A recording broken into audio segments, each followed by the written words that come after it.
ଯେଉଁମାନଙ୍କର ବୈବାହିକ ଜୀବନରେ ଅଶାନ୍ତି ସୃଷ୍ଟି ହେଉଛି, ସ୍ୱାମୀ ସ୍ତ୍ରୀଙ୍କ ମଧ୍ୟରେ କଳହ ଲାଗି ରହୁଛି, ସେମାନେ ଏହି ସାବିତ୍ରୀ ଅମାବାସ୍ୟା ଦିନ ବରଗଛ ମୂଳରେ ଜଳ ଚଢ଼ାନ୍ତୁ। କଞ୍ଚା କ୍ଷୀର ଦେଇ ଗଛକୁ ପୂଜା କରନ୍ତୁ।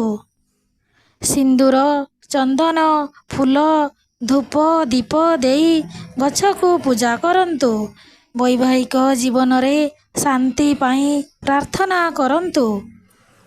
ବରଗଛରେ ତ୍ରିଦେବଙ୍କର ବାସ ହୋଇଥାଏ।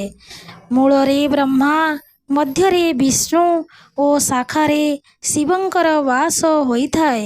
ଯେଉଁଠାରେ ତ୍ରିଦେବଙ୍କର ବାସ ସେହିଠାରେ ତ୍ରିଦେବୀ ମଧ୍ୟ ରହିଥାନ୍ତି। ତ୍ରିଦେବ ଓ ତ୍ରିଦେବଙ୍କର ଆଶୀର୍ବାଦ ପାଇଁ ବରଗଛକୁ ଅମାବାସ୍ୟାରେ ପୂଜା କରନ୍ତୁ। ସାବିତ୍ରୀ ଅମାବାସ୍ୟାର ପ୍ରଧାନ ପୂଜା ଗଛ ହେଉଛି ଏହି ବରଗଛ। ଏହି ସାବିତ୍ରୀ ବ୍ରତ ଦିନ ସୌଭାଗ୍ୟବତୀ ନାରୀମାନେ ଏହି ବରଗଛକୁ ପୂଜା କରିଥାନ୍ତି।